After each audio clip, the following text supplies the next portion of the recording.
tuni kiti phat pha epi ova supite hi in kei ka hi in lengam nai to khom nau itau khom nau isei khom nau phat avela muthei kina phat lupi chan lupi pi wa pa pathin amasata in lupi nele za bol na ipi vine hi je machal zun zunin tunila Thupi dingai din pi dinga pakain iti lama e se do savam iti alungu na iti e phun do sam ama thuding in pathin chu mithyo pathin ai pun mihing ho pathin zo ahi ti mithyo pathin hello ai mithyo pathin ai pui mihing ho pathin zo ahi ti Matthew bung som ni lani chang som thum lani na chung hi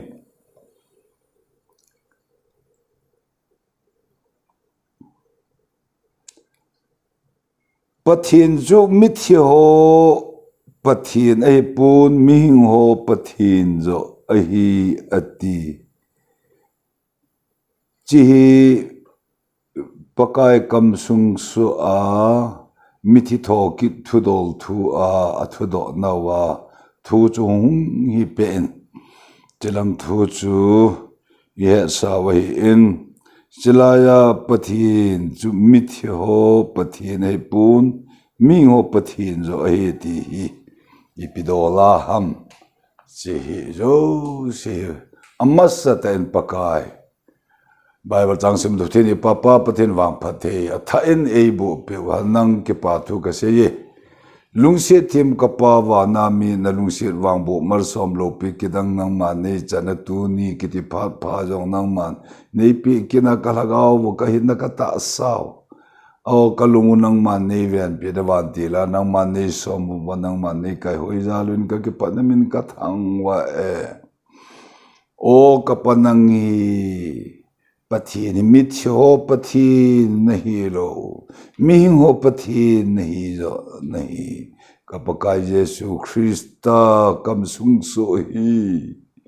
tune ta san amel alimuta ong la sunglang hagawa ama aum ta ze in atha in keile thungai ho adingin eje na Thupi kadin pina racha hi kapa thinghal khadin tui khat nagama nalhacha thinghal khadi tui khat na le lu sa in don the so in ngai je pon hal khat jeng in zong nalhacha elisa in pon zong chun Jordan tui pi avo kang na in thilma kedang bol na in namange tu in zong he chi thinghal sang lopi le pon sal sang lopi zo na noi do na nakoi na hacha in ase banga nei koi che na hacha na dei bang in mang ding in Nazareth Jesu Christa minin kaung kilha ne thungai halang ho chunga zong pakai Sermon izat angai nungu wenzong rangai zinga hin ko na malsom na mulo gam sungil haga ban malsom wang bo da tha na wang bo jing zalin zong na wang bo kit ding jin zong na min ka thang wa sei nge na gam ngai nom se ja su to le ho gam chu hello zo in na ha chakam hi nang ma Leibul nang ma hong to ja ta sa na hong kelang do na de la me mang cha yo dingin hallo le heng lo na de ma mang cha dingin do khu na hong kel han do en changa hi thoke ka paka Jesu minin ka ta hallelujah amen le pathin chu pathin chu mithyo pathin hi pon mihing ho pathin hi ti na pa hi mihi hoya hung ki pan ham mihi hung ki pat na chu hoila ya hung ki pan ham Genesis ay movin ama tabanga asim chu ama tabanga asim chu labu git na changa na achun nang ban ta in na koizin lopi ta in lalu na hu pi in za bol na pi ati nang ban ta in na koizin ati hi chi pathin hingjing tun so trinity pathin hi Abraham pathin Jacob pathin Isaac pathin le tu a ipathinu sule thulun lui pathin ke helo wa thulun tha pathin jong ya ama hi tu anang le ke ipathin jong ya lo pin pathin chang an lang mi he mil ati a e hon e holi mi si mu te ati a le ala asima Genesis bung ni chang sagina ana hom sung hul ha khum pile mi him chu mi hing asu ta ati na hi ama tabanga trinity mi ama tabanga asim chulang theilang ngamu theilang cheloven lang theilo lang le lang theilang hi khana hi chi khoma pa la cha pa lagau thing kitilaya hi thesanel ka thot khatna bunga somni le thum chung changa lagaw ne na na ta sa weng bit ke han ati na trinity mi ama tabang asim mi him chu mi hing eti hi labu get na changa na mi him asim ama tabang asim hi hilaya labu ase hi Rajapan ase na hi chi nang ban ta nak ko jin lo pi na zemin ti na pa hin kho hi ze chang li na chung chang a yong chun mi hi mi ipi ya hi ta na kho sa ham ati chu a kho sa na pa khat chu pa chu ama ta banga kisim chu che he chu mi him chu mi hing a min chu adam iti wa adam ti chu pathin chapa luk bung thum chang som thum lagi na cha adam ki ti chu pathin chapa hi le ngi chi pathin chapa chu hoja ve edana le eden huna akoya eden le hun chu kha dai ti chu isei jing bang wen akoya cha chu pathin ama tabang lungput aput na hi set na polo wana kapa phulo ati chu hilaya ya ama tabanga ama hin khu a koi kiti hi chi a chu ngai tu ne jong chu thing lung jong chu thing ta sa jong thing lagaw jong chu thing chi hin khu he ngai dan pom dan thil hi lo lo hi cha hi ama tabanga sim na pa lung jong hi ama a sim pa lung apu na pa thu ngai the na ne ya ne ding ne lo ding chu ne lo de ti hi ne mina anamu lo he ti na pa den mun chu he chi mi him hi itabang din mun hin khwa si ma mi hing ati chu chelaya pa pathinin mi hi ma sim chu chu hilaya hi in seita hu in cham kim sunga hin pathin zalin yangai jing ta wen chule ma se do in jong a zingin he chi hi hilaya hin edena setan aga lut na jala sin na ong la al hagaw athi ako na hi ho na no do che tan no do aki na pa mi hi no do a hi na nung sunga hi hagaw se wana van loading hagaw se chu thilowin ta sa yong thi a zolangai to na yong thi a lung eti na pa hin na ti pa yong thi a thilo lai lova he chi thi na chu mi hi ma khat anu kya tan pi a athal ngale se na luma thi lang pa hello zo in hing lai sunga a hin jing puma jong chu thi he ti chu iti thi ham na ne ni ni na ti ring iti pathin an ni je satan al heb la an ne a thi na a chu iti thi ham thal hu a thi pui a hinge lang thei hang lang a chun a hinge a hin wang chu a hagau thi wa na a hagau thi chin china chu ata sa jong thi a lung put jong thi ata san ketin yong chu thi a thilo lai lo thi so ke but iti thi ham chu pathin thu a na ne ni na thi ding ni na pathin thu a ni pathin cha te adama ko mo se ke ka thi pathin lunga thi ki ya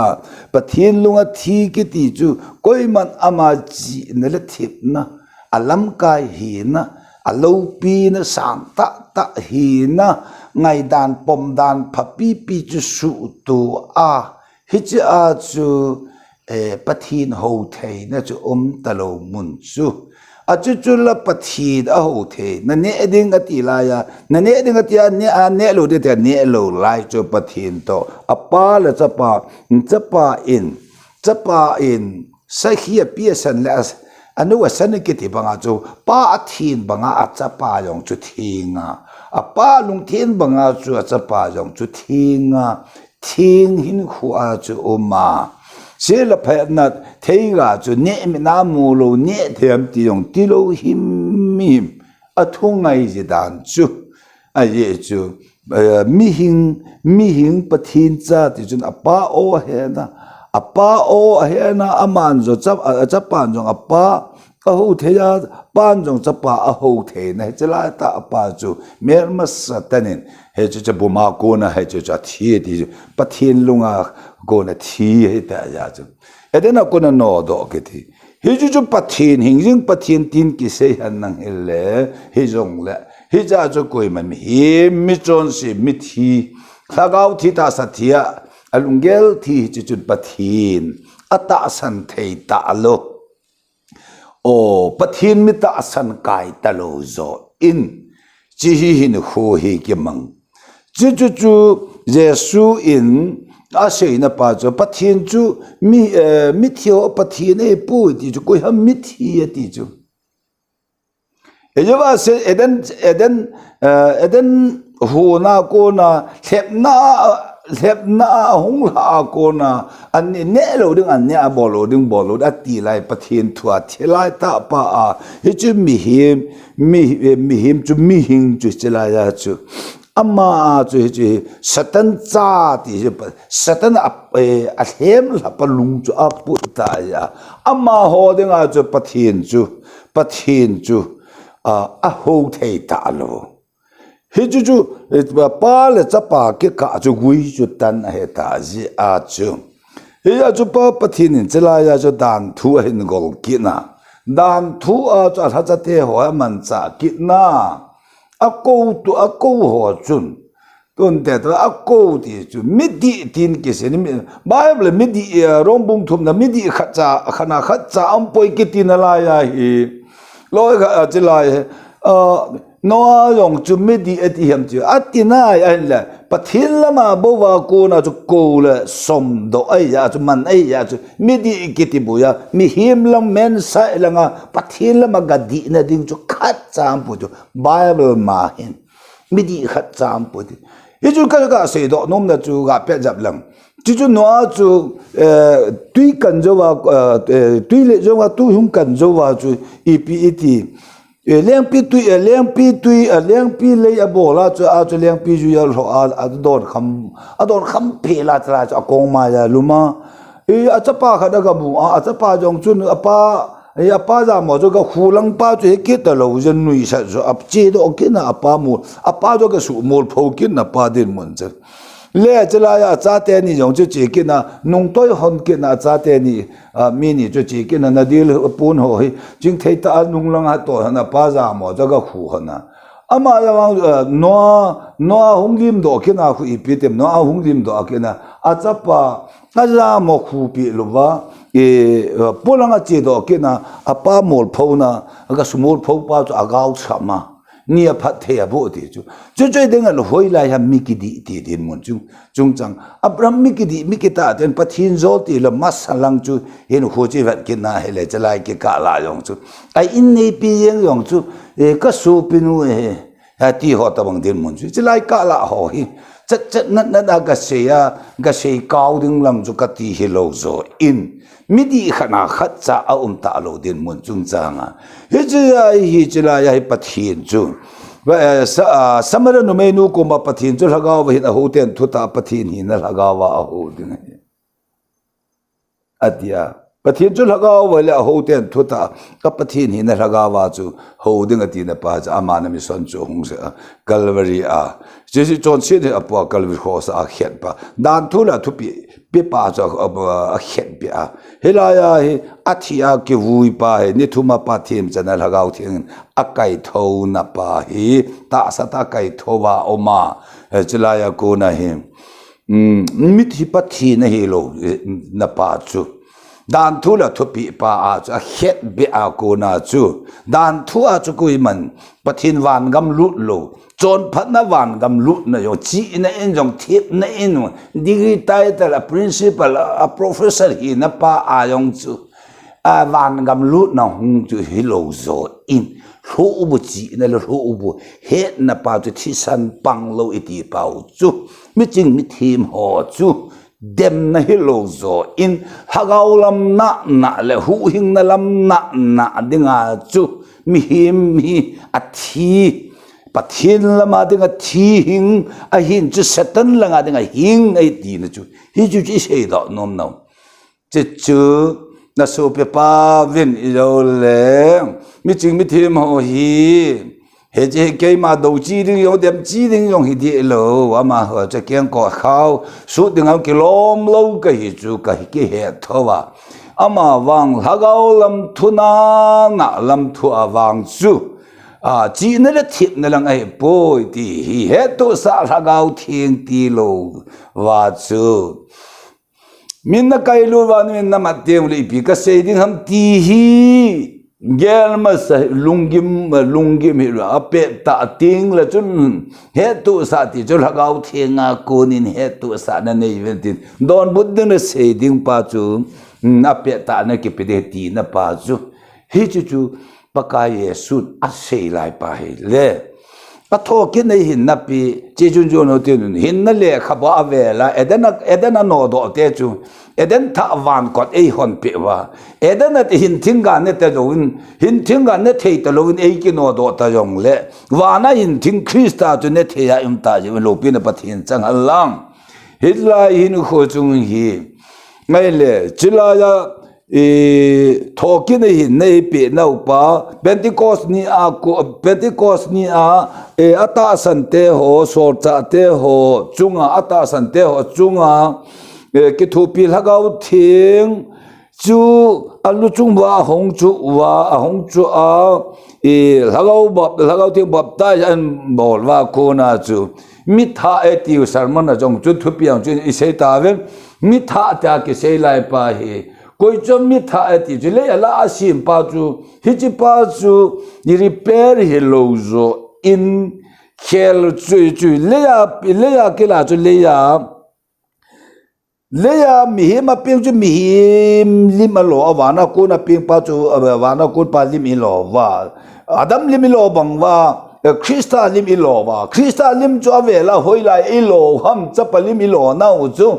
thokin na hin na ei ge pe wa pentecost hagaw thingin ita san ni ji thuta ta san ni ita san ni wal hagaw thingin ta sa thi thei pa jong hi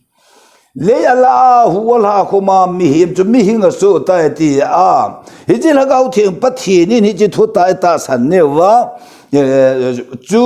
hi ji ta sa the pa nu oi sunga e pen piu ta sa pa hi krista ta sa a hi chapalima hi a khel do a chapalima hi a sim do a chu hi ji chu krista hi nu ko tha jong ke ti a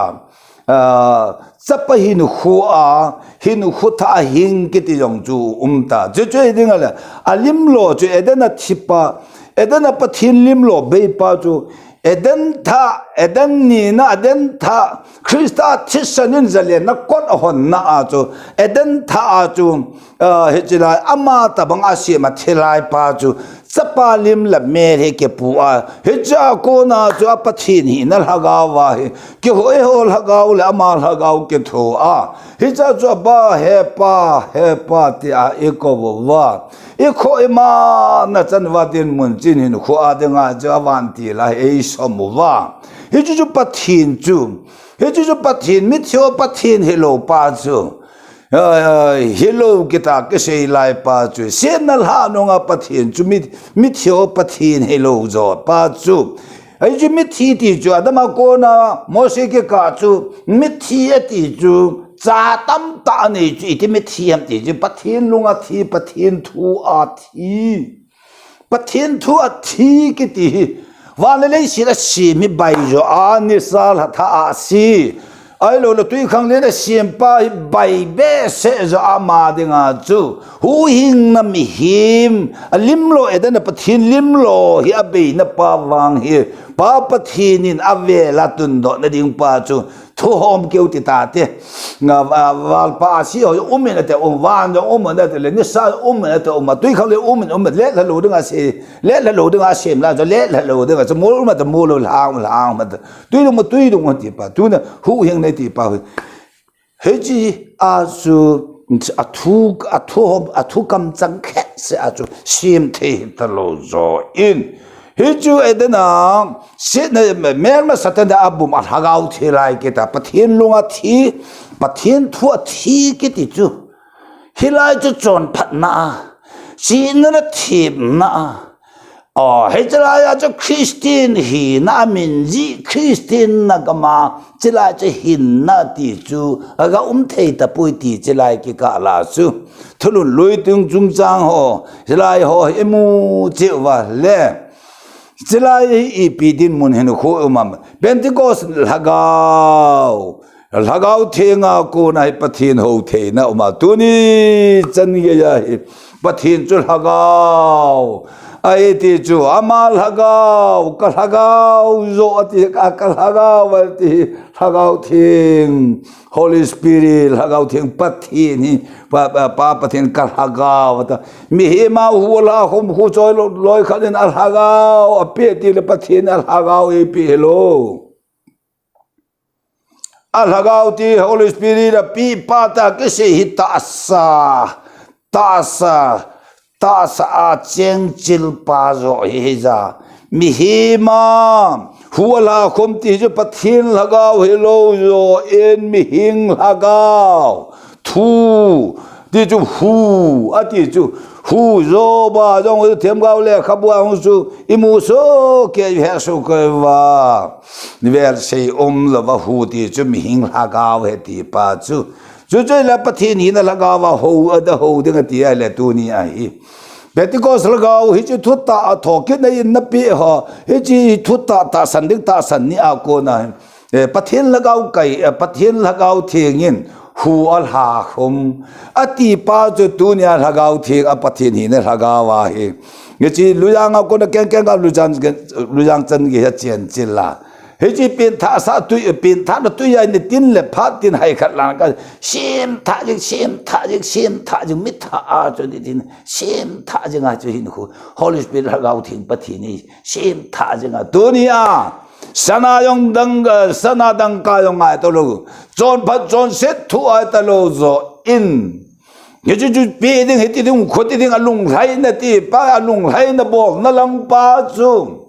bol thei lo la ya lung hai na bol ding ke ti bo ya a lung hai na cha anei sun zapa il hagaw to son hin da hagaw to son hin na e pe wa he chi thu tai sa san ni wa hagaw theng a chen chil na in e pe wa hu hin na cham kim pathen god sai langa hu hin na cham kim mai hagaw hin na ta sa e cham kim wa e pau chu tu ni ya tu ni dan ta yang ai pa pathin hin pathin chu he ba kappa aba he pa ti e ko nau pa he ja ba he pa aramik pa wa so pete in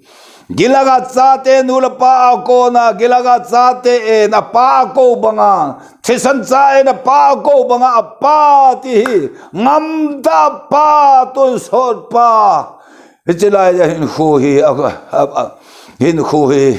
kim manga chule chila ya dan phala chon phat na pa I hoila ya dan phala chon phat na pa chu am de polang helovin sung langa ko na zo hi mi sepai ha na le sepai tam na la ha na le man cha phat na a chu gala zo lo ding hi e kal hagau zo in ati al hagau zo in ati na pa din mon chung sang hi hilai al hagau zo Holy Spirit hagau thing hin khu hin ta san sa te hi man cha dan hi I te man cha ham ti hin khu hi ama tabang banga asimpa ahingpa lunghi apuna apa bang banga hi lunghi ine jawa chon na yong chu ama banga nun la khan lam yo chu ama banga aye chu ei dei banga ki hing etelo ve zo en anei pa man pe chodo pa asunga hing pa zo chun ama de yo chahina ama cha lo a nunglam akeya le nunglam kita keya malang we a ipi yam pathin chul haga we ya pathin chul haga we ya chu he chi lagao pathin chate hin pathin hingjing pathin chu aba he patia edan sen na lim ta sa thina muna mithi khula mite ho mithion pathe nawa choi theipo ve atin lai tu mithi khula ne thom zan thom thua ka se ya ilagao thilai le mata sa lo pita le makai thowa au ma dunia hi pathe de dan kho wa phana pathe hing chate Papa Thenin Katsa Ati Papa Theni Aza Chalo Le Ake Phalam Thelo Naju Michon Se Adama Gona Mosi Ke Kate Sunga Chu Ani Suna Chapaji Su Krista Chachenta Zia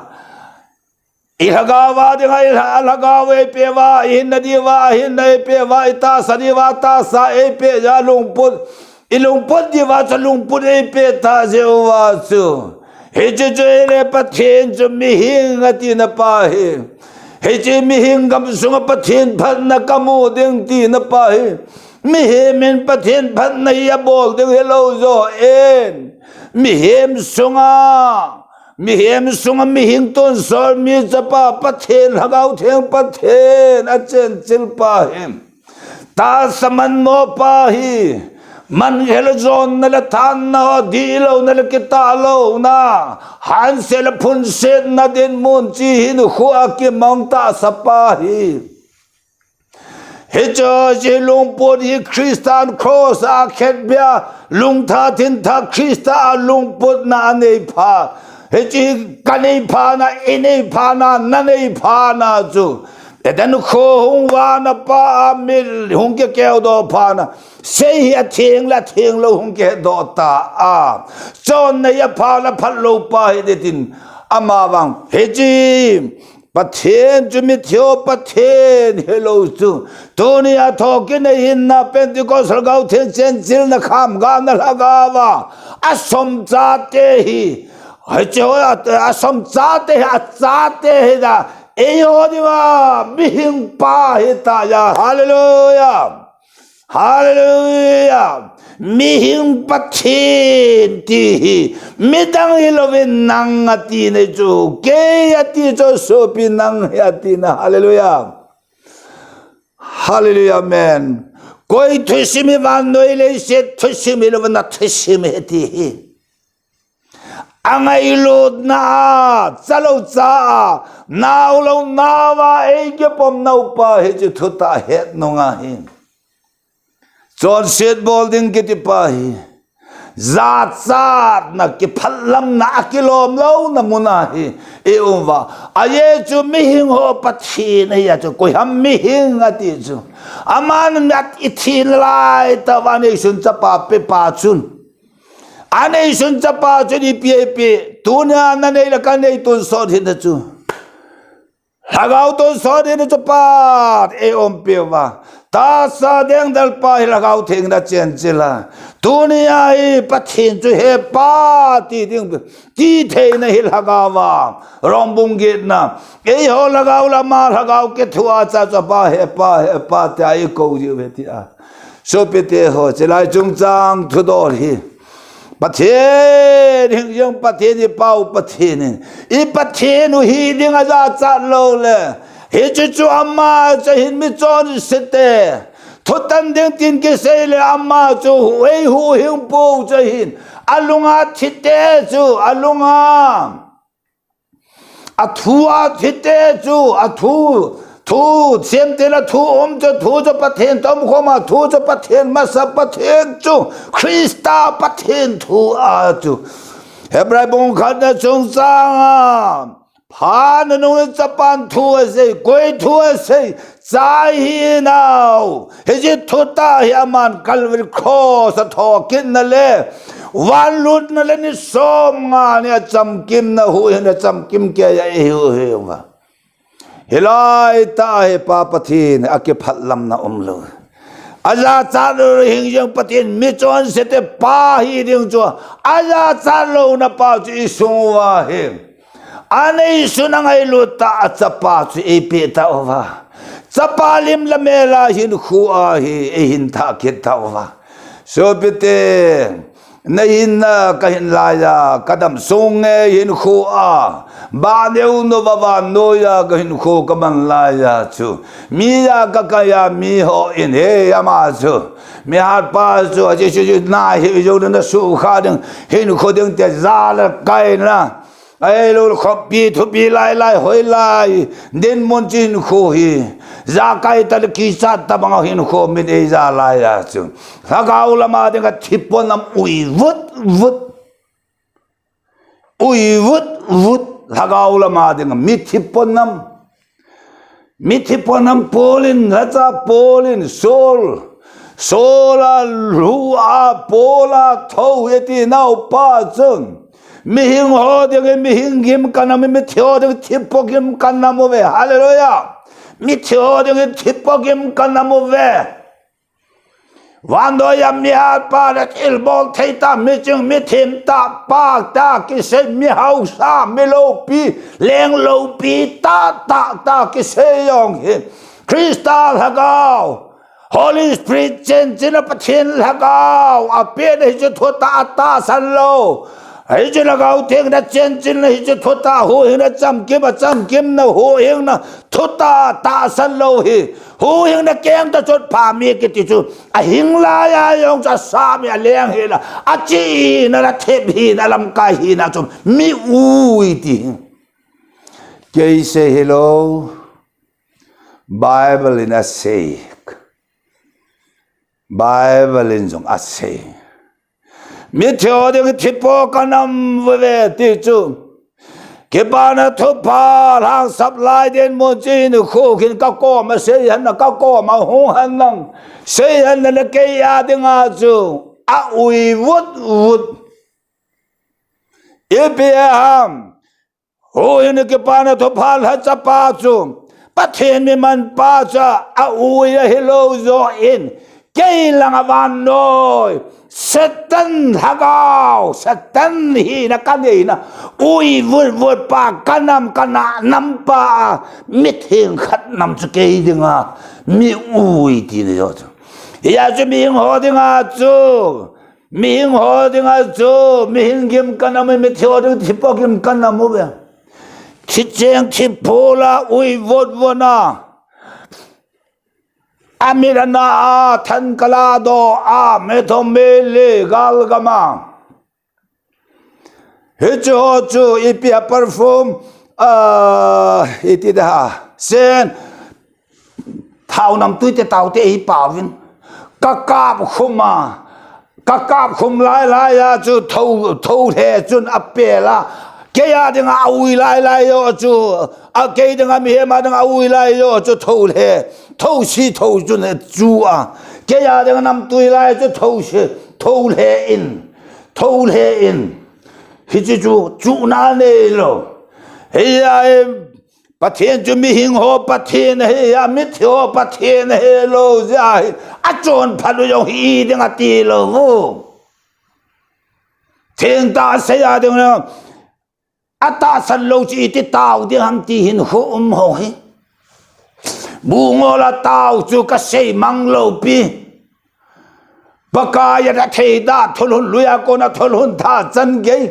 ta salam ta salam lung put ngol lo ba bu ngol ti far sai dan thu them ho Christmas mang nom lo pi ta manga bong thao kit ha mang nom ta mang he cho Christmas mang hello zo in ani kho 25 December Hindustan pa wa 25 December ka ti cho he them je wo velang ama wang koi ham Christmas mang kha chu ata salam lung put thao ta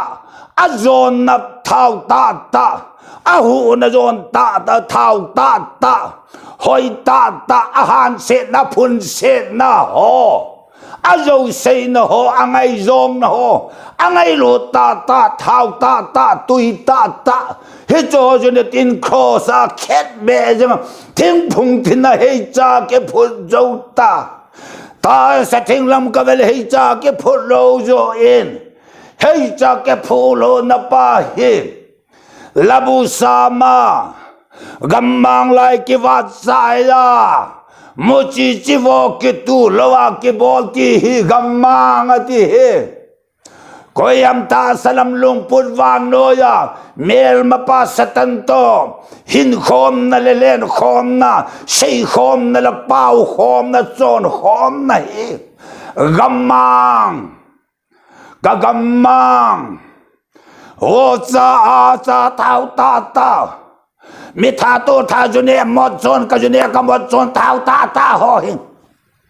Krista den kho ong wa Krista zala tu ni a hi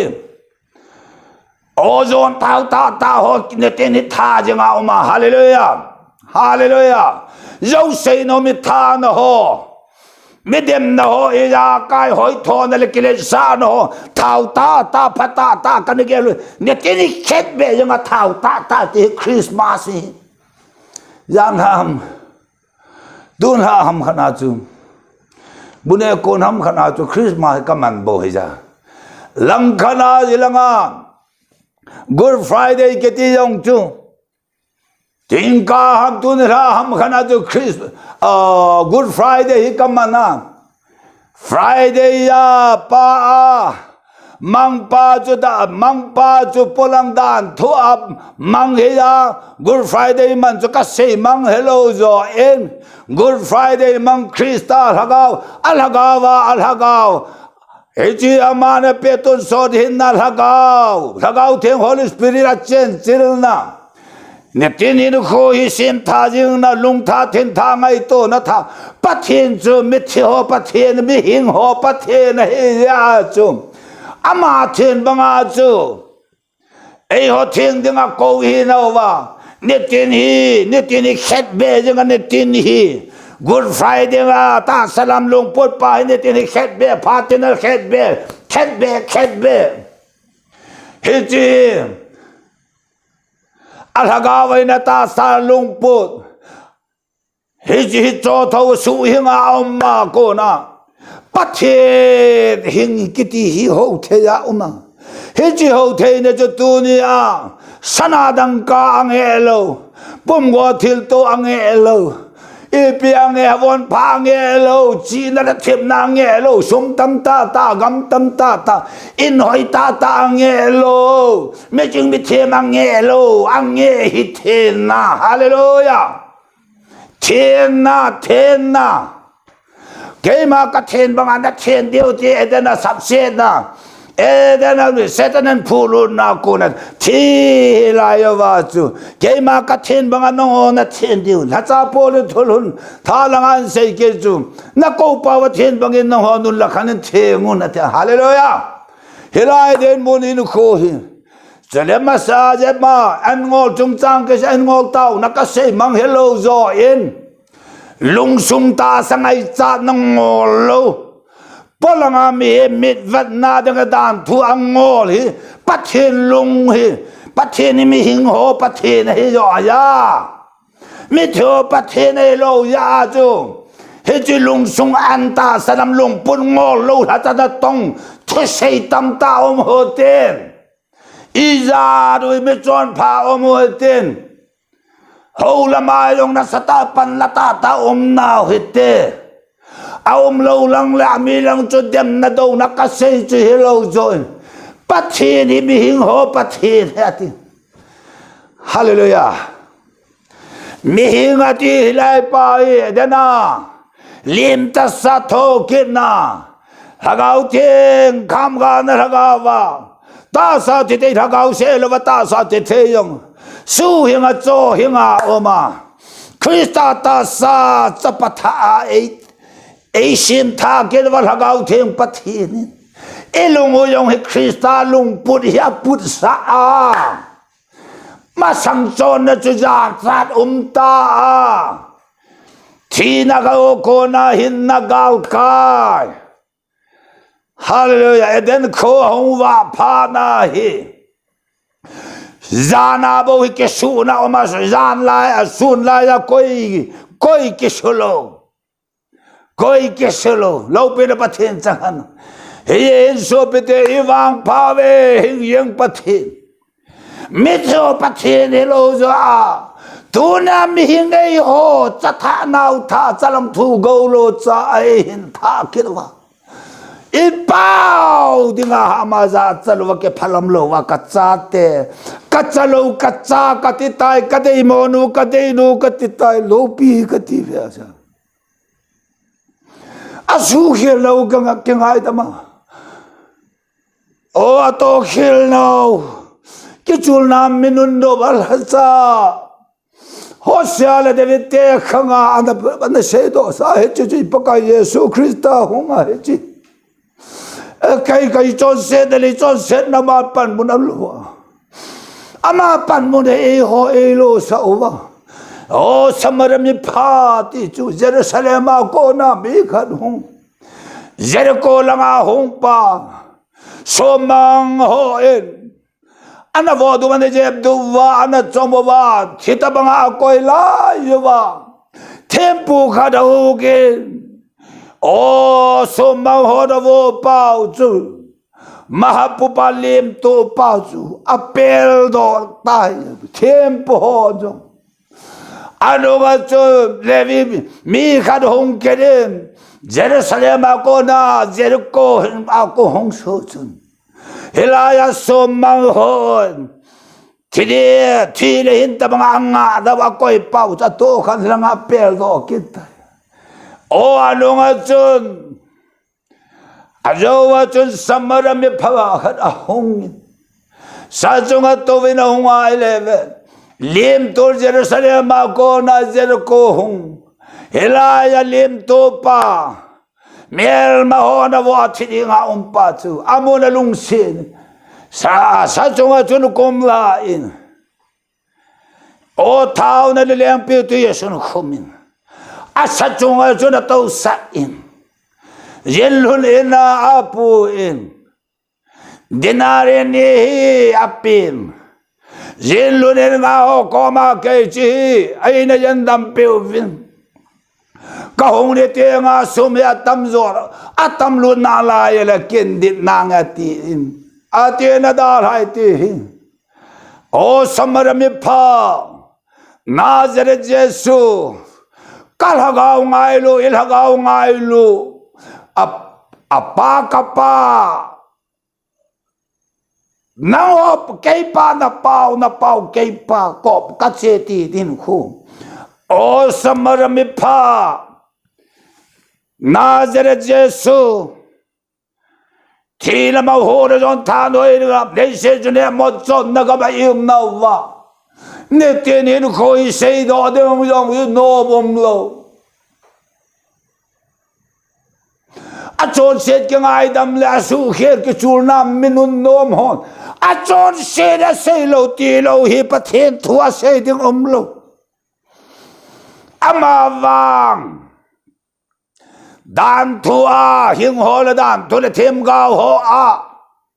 khăng cái mang hồ tiếng chú men cặp phát lâu cái đi lâu cái xây là mình thấy nói xem cái gì mà là vậy coi tiếng hết thì ô samara mi pa asa chung alal to na enda ha mel ma satan ilaga wo oi ta sao dop that chana bola ichahi na o ei chompeo wa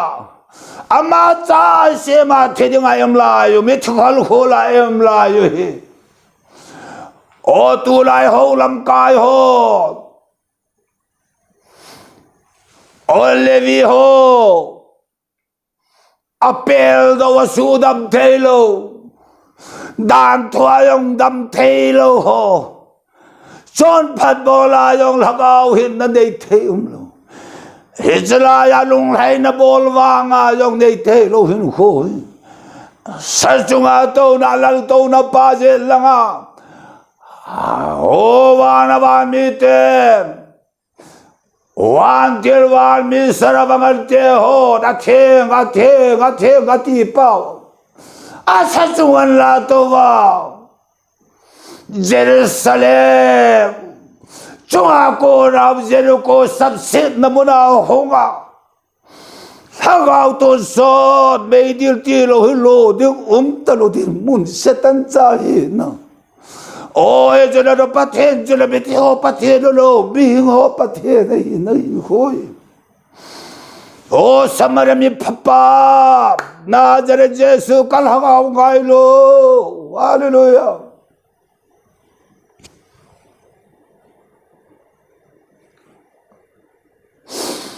hallelujah amen hallelujah amen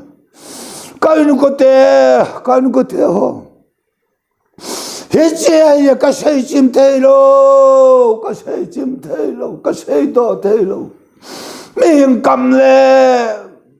lâu rồi nó đổ dâu rồi, Samaria, mi phá Nazareth Jesu cái là cao ngay lô, liên lúc khu bèo vào đó, thế sao cái đấy rồi đấy, vào hắn năng dẹp trong lệ mẹ, chul bò, chul lâu pa thì, hallelujah.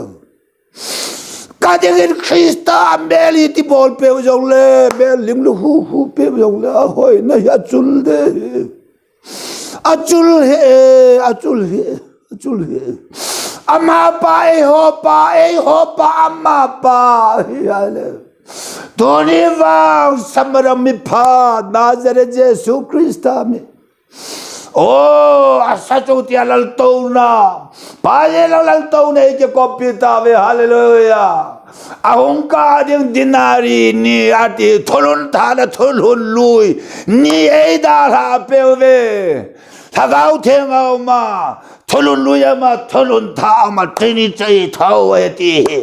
thota cha te all mo na ding ampoi mihing ho Pathen đây hin Even pa ve chi ko hin ni tin hin ko sem tha jing na mi tha chun khai le so pete ho inu ni khan nau hin ho hi I chon nau hi wan noi jok the hi po wan noi mi hi lo je hin I gam mi hin ho chunga hung ke pan hi ji hin hi lai chung chang hin khale lung o mo lovin Samara mi papa ô lam kai này thoại thầm thầy lâu yong joy mà to puti oh hallelujah amen one lần nào Samara mi pa Jesus ilagaw in na ita sao hu yung peta va tu ni pa hing lung lut the ja oh mihing ho Pathen ipao ho lagaw la ma lagaw kito apa he pa tai ko the ta hi ye chun so pe te lung all mo lovin I cho na lung pu de sita sapa hi nung sun ta ve te hi cho chun thi na gam e pui di ai kilom ta po ve e kilom ta po ve he chi chun von pa Krista von e a pi zo pa va hin so pe te hi hin lung o hi de Krista lam zing hi pan tao ve te lung tha thin tha ngai to na tha sin tha ke ta ve te idam na pau hi dam na thu hi ka phong he à lung ling đào na ding yong I mau hi van noi mi te ki cha na hi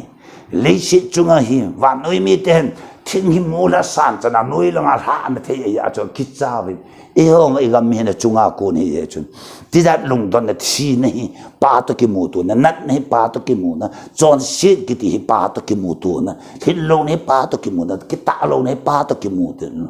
ni chla shit dam na do I tu na hoi pa to ki mu tu na hi la hausa ka lo ni Krista zara oh hausa hi we Krista zalen samare mi pha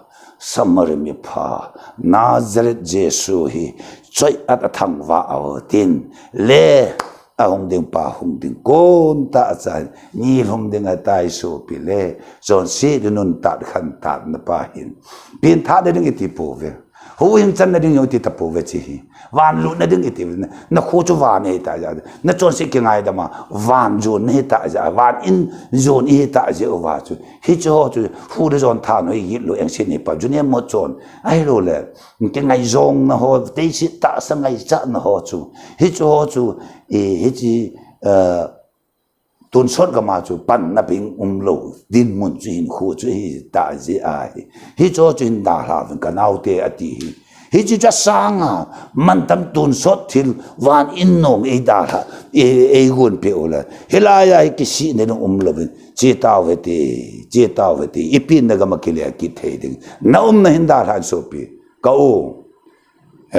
na na hin da ta ka nau na na pa na na hin da ha ipin na ga ma kile ki taw ve te ti hi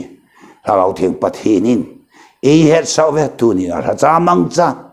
khai in lam chi ding ke ko taw te ti hi a thu Pathen sim do le sei do tu ni pa Pathen wang Pathe bo pe taw hallelujah amen kapa wanami o mi theo Pathen lo yo mi hing ho Pathen in gal ke pau ve je na min ka thang wa hallelujah amen samara mi pa Nazareth Jesu Krista wano yen mi ching tam tao ni mi thiên tam tao man mi au sai ya du man nang lo ja ri ja du man nang mi the mi ja du man na ha au ton so di nei pe thi om pu thi san so lo lung oi lo Pathen ka pa nang ma nei tu ni in ka pa ka Pathen tu ni in Miel ma pa satan yalin ka Pathen ti thei lo va pat mit theo Pathen nei thei nei lo chu ka pakai samara mi pa honga kanan na ho jo se to dam pe va thisana nang lo sop thenga ordinary ni e pe va thulun lui le thulun tha e pe va alhagau theng na lagau in sol pe kirwa dam na kim Krista katamuwa oh midang pa ka ngai to lai ven tunin kanam mite pa da pantaje mihing Pathen dai ta je ke phalam lo hela za cha lo hela kacha dei ti ga bo ba to nei chi yal je ai mi chon siten he pa ba ka ti thei ta je vi hallelujah ka chon phan nau pai lo vi ka chon se je be se je zo a chu oh samar mi pha Nazareth Jesu kal hagau ngai lu oh mihing Pathen ho the ya Nazareth oh Jesus Samaria mi pha nalal to nananda ha sa chung nanda ha oh na thisana palung na sob dama hallelujah olive tau nang man na o nang ma wan nei wan pe o va tu ni hallelujah He yêu Pathen cho cả pa vậy ta zin các cái pa pa các cái pa các cái pa các cái pa các cái pa cái lâu lại đi khô hít ô mi đăng pa là vào nuôi pa các ngày to về to để dòng cái gì cái nằm pompi và pa na pa gì ô cái nằm pompi này đó thêm thế nào vậy so pi pa kanu kapa le samarami pa Hitan loma, etum damova, esu damova, palung la hana, ina sido tayong la ama lung hai na ebol pewa, ama tun so ni nanani chula, na khondo puma na judon khopo na jon pe na jong jama lagaw na ni chula, na ngai jong la ya jong, na negu la ya jong, na mi se dam da do la ya jong, mi lo la na ke mai la ya, a ho bong hilam hoi la ya ho thu dol thu a. Oh di lo ta asum na ne la pa ho hin kho ke bol no ho hi oh sopi chi jong chu samara mi pha in mi papa Nazareth Jesu na su dam na thu phung tai mi hing ho pathin hi za cha hin ke phalam hi na ma zo hin oh kachalu kacha kade monu kade no ati zo hi koi ati poi wa no ati nang ati hi Sopi gol pa gol nu nangati he pa nangati ho boy nu nangati jo gol pa boy po chapa nangati jo koi dang lo nangati jo he KAT jo he thamong ta lungmong ta inta ajon pe na ke manu jo jesun oh seli ding samara dan to team first side dan to team seli ding ati oh dan to pe pa jesu ko machun an puilu ta ve jon sin na nei lo pin sep ve tin jon sin na nei lo khat cha lo chun ada sa ta ve achai na amani ana umin accept ding chu Nazareth jesu chu hi in ama chu mi jon se te that dinga hong lo zo in mi jon se te hu hin danga hong yo jon pe na ke man no yo chuทีมมันจะกินจงทีมก็จันไตบอยนูจีตานจอนสกิตเตนตีฮีอวายลาตาตัวนี้จะบอกจ้าจะทุลหาไว้จีทุลหาจอนสกิตเตนนั่นจอนสิอาจีจูจอนสิไงดำในสมัยมีพาดังอินเอโลเจว่าจูฮันจอนสิที่บอลเดียวจะกิโลมตะลูจ้าดมตาหน้าเฮลัยเดนมุนจินคุยเฮทีมหูตินดำลายเสียนตุยปีปลายยังวันสมัยมีพาilagaw ngay lo hiwa cha ya thang wa jing pathin chui pathin do mihing ho pathin hi ta ji naum namun chin da ha ding oh in sung boy na ho jo se Nazareth Jesu Christa menin mon na kapi dam lo ho dam na Nazareth Jesu Christ dam na thu ka phong samar mi pha Nazareth Jesu Christa menin na thongai na ho jo se sungil lagawa na tonga sin khadi den tuni hen kemoto hi jong la pa ko ma kemoto ding le to a jong kemoto jing ta hen so pi ka ke pa na men ka thangwan ha ni lang hangin te ja hin chin pakai na pan pe ti thui a thu pa thing sem da oi se da a thu ni pa pa pa den tu la ton so ni na ten wang pa te bo pe ta hallelujah amen